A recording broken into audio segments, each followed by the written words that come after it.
It was the Olympic Games in Mexico. The year was 1968. The marathon was the final event on the program. The Olympic Stadium was packed, and there was excitement as the first athlete, an Ethiopian runner, entered the stadium.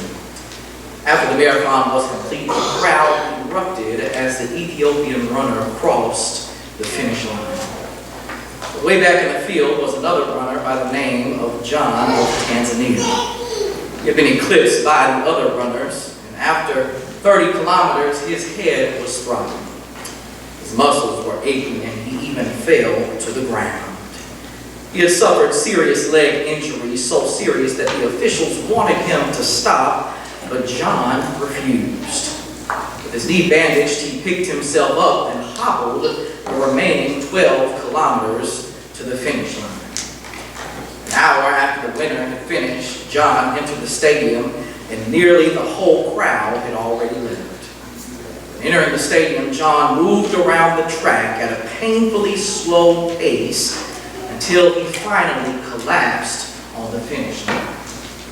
Afterward, he was asked by a reporter why, after being passed by all the other runners, why, after sustaining and suffering so many injuries, why, after everyone else had finished it, why did he just stop?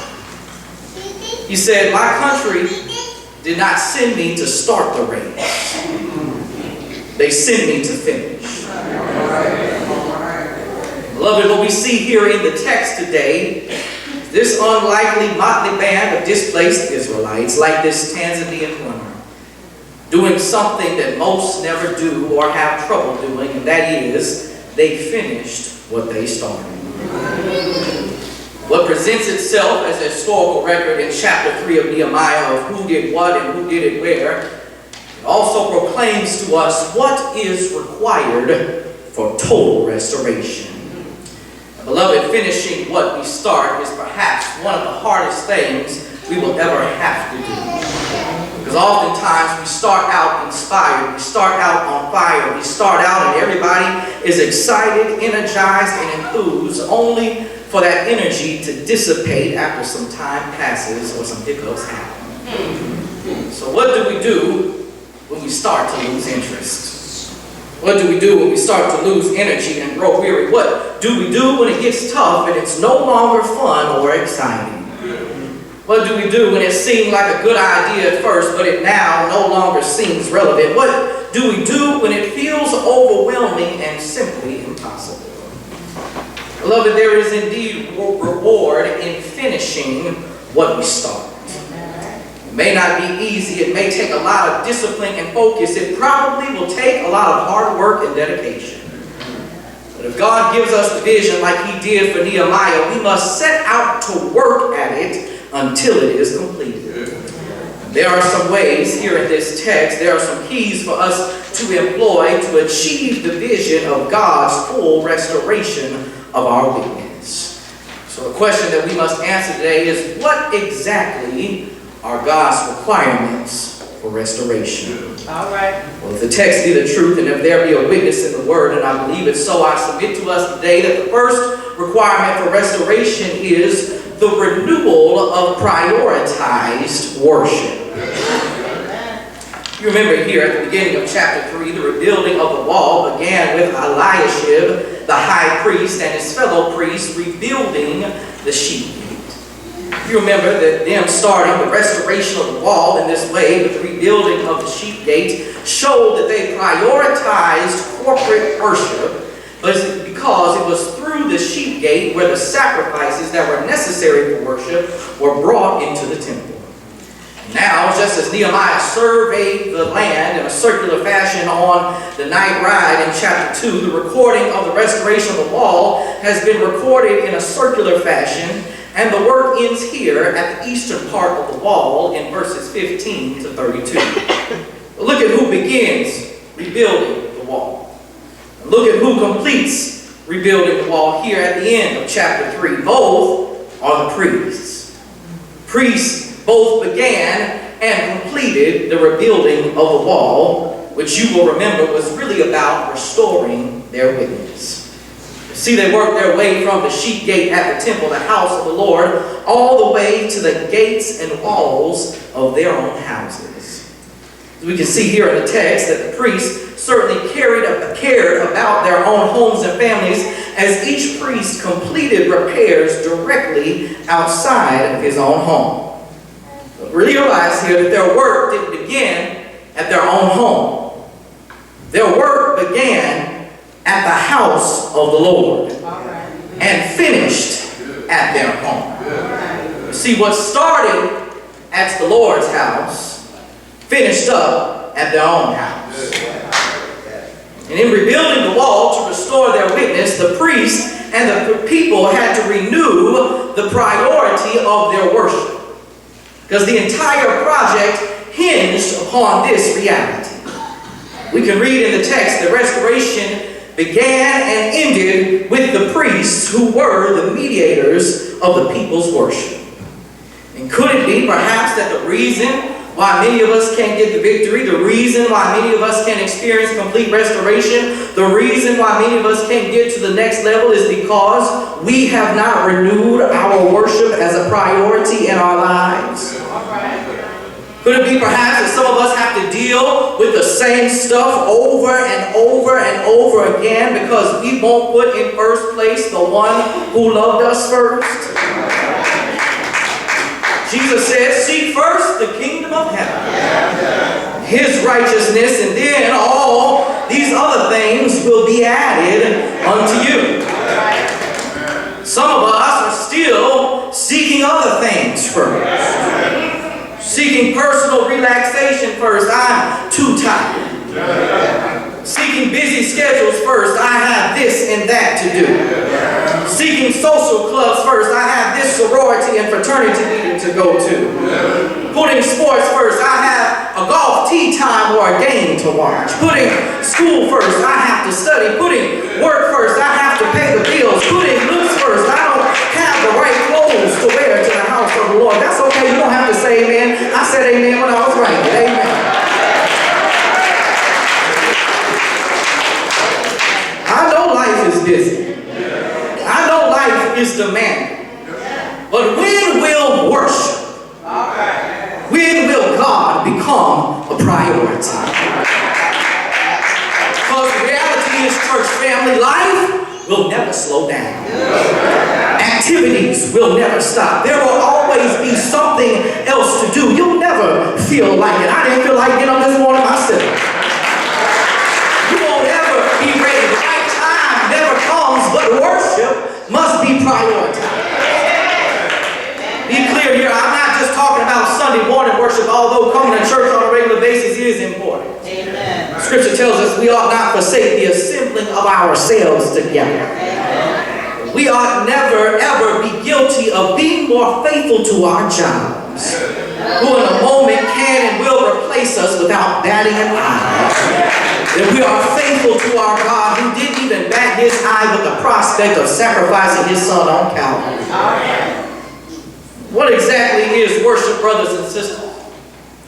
Gene Peterson says worship is an act that develops feelings for God. Amen. Not a feeling for God that is expressed in an act of worship. William Temple says it this way: for worship is the submission of all of our nature to God. Is the quickening of conscience by his holiness, the nourishment of mind with his truth, the purifying of imagination by his beauty, the opening of the heart to his love, the surrender of will to his purpose, and all of this gathered up in adoration. The most selfless emotion of which our nature is capable, and therefore the chief remedy for that self-centeredness, which is our original sin and the source of all actual sin. You see, beloved, there's a story of a dog that loved its owner. The owner was just a little boy, but this dog was full of joy. This joy was best expressed in the dog's ceaseless wagging of his tail. When the boy went to bed, the dog jumped up on the bed and laid right beside him. The boy got up in the middle of the night to go to the bathroom. The dog would jump out of bed, walk to the door, and sit by the bathroom door until the boy came out. Then the dog would jump back into bed with the boy. It was time for breakfast. That boy would get up and get ready for school. That dog would jump up and follow the boy to the table. And the dog would sit at the boy's feet until the boy finished eating. Then, when the boy would leave for school, the dog followed on the boy's heels right to the bus stop. The dog would sit and wait for the boy. When the bus would drive off with the boy, the dog would chase it until he couldn't chase it anymore. Then when the boy returned from school, the dog would be sitting right there at the bus stop waiting. Then the dog would go home, and the dog would be right there on his heels behind him. The dog would sit at his boy's feet while he ate dinner. The dog would follow around all around the house until it was time for him to go to bed. When the boy went to bed, you know it, the dog would jump back on the bed, and the whole process would start over again. How was it that the dog could do that day in and day out for that boy? You see, it was because when the boy found the dog was wandering the streets. The boy found the dog, he was mangy, musty, and in need of mercy. The boy found the dog was on his way to the pound where he surely would have been put down. That boy found that dog that was wandering, mangy, musty, and in need of mercy. Took him home, washed him, bathed him, bandaged him, fed him, gave him a place to sleep, and most importantly, loved him. That dog never forgot what that boy had done for him. Wherever that boy was, that dog was going to be, because it was evident that the dog never forgot where he had been when the boy found him. Can I bless somebody real quick in this first point? Some of us are like that dog. Some of us are wandering on Sin Street at the corner of the trifling trail, headed full speed ahead toward Hell's Highway. Some of us were mangy, musty, and in need of mercy. Some of us didn't even think about it. Some of us didn't even care. Others of us sinned in secret. But wherever and however it was, like that boy, Jesus found you. The grace of God discovered you right where you are. You heard the gospel of Jesus Christ, and He saved you. Like that boy and his dog, Jesus washed you in His blood. He bathed you in His grace. He bandaged you with His healing. He fed you with His word. He gave you sweet rest, and most of all, He loved you so much that He went and died on Calvary's cross for you. And is your worship prioritized in light of what the Lord has done for you? Not only is the renewal of prioritized worship required for restoration, but secondly, the responsibility of personal work is required for restoration. The text says that the priests made repairs, each one opposite his own house. You see, no one was exempt from work. No one was exempt from labor. No one was exempt from doing their part. But remember here, these were priests. They were not carpenters. They were not bricklayers. They were not contractors. They were priests. They were people whom had been anointed to mediate between God and God's people. They were the people who conducted corporate worship. They were the ones who made sacrifices on behalf of the people. They were the ones who read and studied and preached the Word of God. They were the ones who performed sacred ritual. They were the ones who blessed babies and performed marriages and officiated funerals. But yet and still, the text records, they rebuilt the sheep gate. And they repaired the wall, each one opposite his own house. Even the priests worked to rebuild both the place of worship and to rebuild the place of work, to rebuild the place of the wall by their family homes. Chapter 3 of Nehemiah records each person chipped in to do this work. As we've seen, it took all kinds. Go down the list there in chapter 3. It took the priests. It took the townspeople. It took the perfumers. It took the goldsmiths. It took even the daughters of Shalom. It took these surrounding tribes. It took everybody doing their part. Beloved, the same is true for us. In order for restoration to occur, it is required that each of us take responsibility for our own personal work that has been assigned to our hands. See, everybody has a role to play, not only to restore themselves, but to contribute to the total restoration of everybody else. And only you can do your role. It doesn't matter if you don't have the skills. It doesn't matter if you don't have the expertise. It doesn't matter if you're not the one who is considered the leader. You see, God's restoration is not about your reputation. It's about your participation. Will you take personal responsibility both for yourself and for your sister or your brother? Yes, the work may seem overwhelming, but guess how they got it done. Read the text there in chapter 3. It got done one section at a time. One piece at a time. One part at a time. One row at a time. One brick at a time. One person at a time. And guess how you'll get it done too.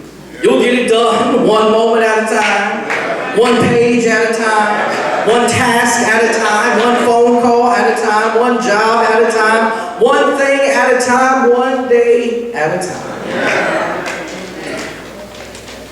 Those sisters Bernard Brown Jr., one time president of Kennesaw Regional Healthcare System in the state of Georgia, tells the story of how he once worked in a hospital where a patient knocked over a cup of water that spilled on the floor beside the patient's bed.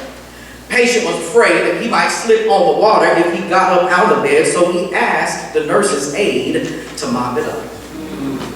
The patient didn't know it. The hospital policy and procedure said that small spills were the responsibility of the nurse's aides, while large spills were the responsibility of the hospital's housekeeping staff.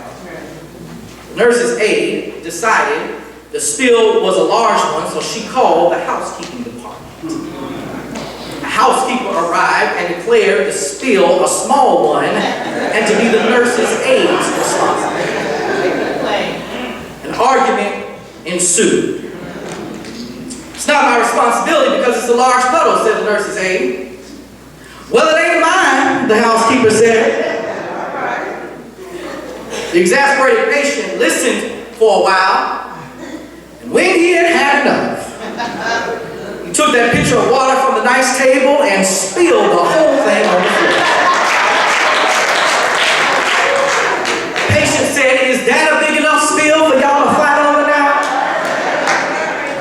Beloved, there is too much work for folks to be sitting on the sideline. You have been given too much anointing to be apathetic. You have been given too much purpose to be pitiful. You have too much inside of you to be scared about what somebody else will say, do, or think. You have too much to give of your gifted, talented, and skilled self. That is why Christ gave a diversity of gifts for one goal, and that is to build up the body. He gave some to be prophets, some to be servants, some to be teachers, some to be encouragers, some to be generous, some to be leaders, some to be merciful, and the list goes on. He gave some to do to everything and everybody. And all for the one goal, to form one body and for every member to belong to the other. You see, when one member is dishonored, all are dishonored. But when one member is honored, we are all honored. We are all in this thing together. And it doesn't matter what the policy and procedure says. When God has called you to do something for your brother and your sister, guess what? You do it. Not only is the renewal of prioritized worship required for restoration, not only is the responsibility of personal work required for restoration, thirdly and finally, the revelation of promised witness is required for restoration. Something interesting here happens in the 3rd chapter of Nehemiah. What we have been seeing as we've been looking at this 3rd chapter for the past couple of weeks is the restoration is the rebuilding of the wall around the holy city of Jerusalem in order that the people's witness might be restored. Remember, it was never really so much about rebuilding the wall as it was about restoring their witness. So as you will recall from chapter 2, when Nehemiah went on his nighttime ride to survey the ruins of the wall, you will recall that at one point the wall had been broken down so bad that Nehemiah could not continue, not even on foot. There's a shift that happens about verse 15, at the end of this 3rd chapter. Once the older original sections of the wall had been restored, it now seems as if something brand new is being done. Here at the eastern edge of the city, instead of the original wall being repaired on the slope, as Nehemiah records it in chapter 3, an entirely new wall is being built on the crest. So no longer are the people just rebuilding what has been there. They are now constructing something entirely new. What they're building is related, but it's different. What's happening now is similar, but it's new. Beloved, a part of the requirements of restoration is revelation. That is, trusting God to be faithful to what He's done before. And for you to be faithful enough to trust God to do what hasn't been done before through. One of the things about Nehemiah is that he isn't the first to try to get the people to come back from exile to the holy city. That's why scholars often group the preceding book Ezra with Nehemiah, because Ezra contributed to the return but did not restore it completely. There comes a time when each of us have to launch out into the deep. Because restoration is not only about repairing what was there. Restoration is also about building something new. Restoration is not only about strengthening the foundation of the past. Restoration is about constructing something new for the future. Restoration is not only about fixing what's broken. Restoration is also about making sure that it doesn't break again. And that requires something new. That requires something different. That requires revelation. God promised that through Nehemiah's vision, God would rebuild the wall and would restore their witness. God gave Nehemiah and the people the revelation that they will go even beyond the former glory of Jerusalem to build something new and greater than the original. God gave them the revelation that their witness would be greater than what had come before. You see, God doesn't just fix the old. God doesn't just restore broken pieces. God goes one step further. God goes one rung higher. Old saints used to say every round goes higher and higher. We used to sing a hymn that said, there are still depths of love that I cannot know. Till I cross the narrow sea, there are heights of joy that I may not reach till I rest in peace with thee.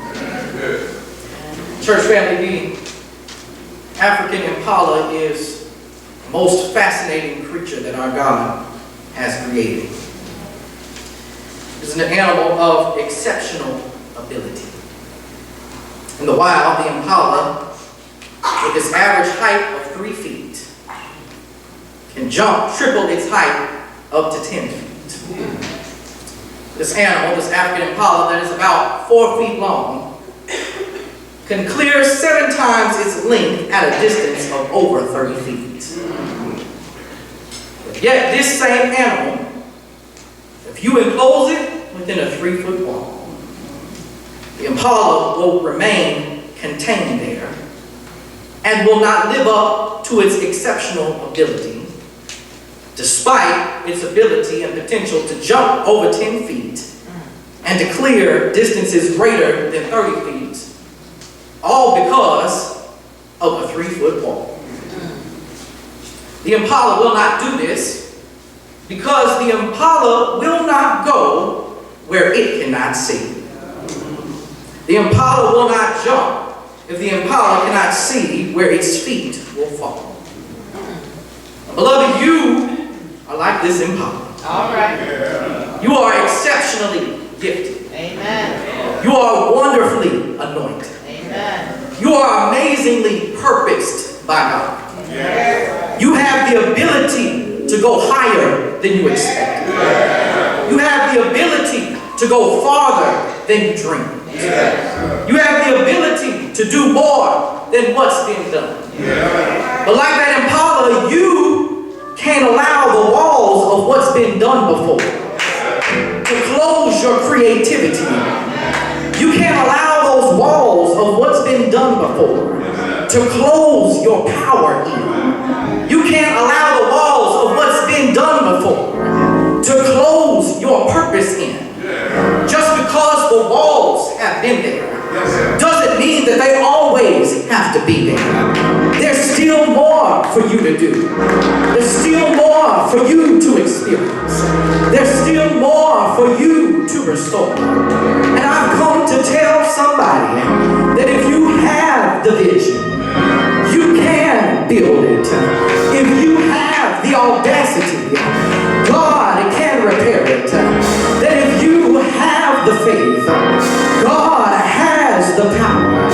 I've come to tell somebody that whatever's broken in your life, God can fix it. I've come to tell somebody whatever's sick in your life, God can heal it. I've come to tell somebody whatever's down in your life, God can lift it. I've come to tell somebody whatever's been done, God can change it. I've come to tell somebody that whatever is hated, God can love it. I've come to tell somebody whatever is needed, God can handle it. And I've come to tell somebody that whatever's sinful, God can save it. He's able. I said he's able. Does anybody know that he's able? He's able to take you higher. He's able to take you deeper.